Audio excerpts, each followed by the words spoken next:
Hello friends, સ્વાગત છે food કુટોરમાં। હું છું ચેતના પટેલ અને આજે હું તમને એકદમ સરળ રીતે ફાલુદો ઘરે કેવી રીતના બનાવો તેની રેસીપી બતાવીશ। આ ફાલુદો ઘરે બનાવવો ખૂબ જ સરળ છે। સરળની સાથે સાથે ખૂબ જ ટેસ્ટી પણ બને છે અને બહુ જ ઓછા ઇન્ગ્રીડિયન્ટ્સમાં બની જતો હોય છે અને નાના મોટા બધાને જ આ ભાવતું હોય છે। ઉનાળાની ગરમીથી બચવા માટેનું આ એક બેસ્ટ ડ્રિંક છે, તો આ રેસીપી જરૂરથી ટ્રાય કરજો। અને જો તમને આ રેસીપી ગમે તો મારા વિડીયોને લાઇક કરજો, શેર કરજો અને મારી ચેનલને સબસ્ક્રાઇબ કરજો। આવી જ નવી રેસીપી માટે બાજુમાં આપેલા બેલ આઇકન પર ક્લિક કરજો અને જેમણે મારી ચેનલને સબસ્ક્રાઇબ કરી છે એમનો ખૂબ ખૂબ આભાર। ફાલુદા બનાવવા માટે સૌથી પહેલાં તો સેવઈને બાફી લઈશું।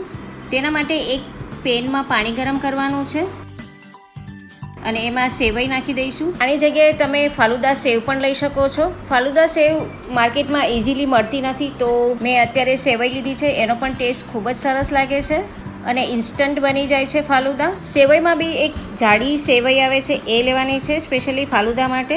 અને આ સેવઈ માર્કેટમાં ઇઝીલી મળી જતી હોય છે અને વચ્ચે વચ્ચે હલાવતા રહીશું જેથી એ નીચે ચોટે નહીં। આ સેવઈને બફાતા 2 થી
સેવઈની જગ્યાએ તમે ફાલુદા સેવ પણ લઈ શકો છો। અત્યારે આપણે સેવઈ લઈ રહ્યા છે।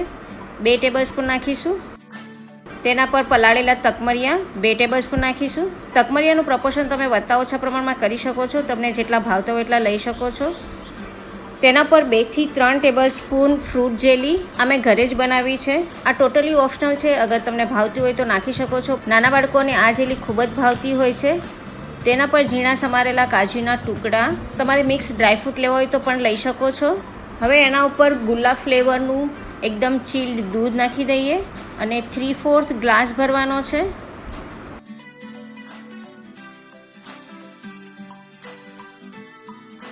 હવે તેના પર વેનીલા આઈસ્ક્રીમની જગ્યાએ તમે રોઝ ફ્લેવરનો આઈસ્ક્રીમ પણ લઈ શકો છો।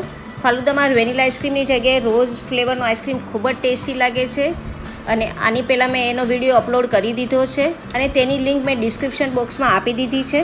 હવે આના પર રોઝ સિરપ, થોડી પિસ્તાની ફ્લેક્સ અને થોડી ગુલાબની પત્તીથી ગાર્નિશ કરીશું।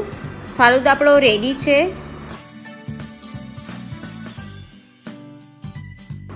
આ ઉનાળાની ગરમીથી બચવા માટે આ ફાલુદા જરૂરથી બનાવજો અને નાના મોટા બધાને જ ખૂબ જ ભાવતો હોય છે।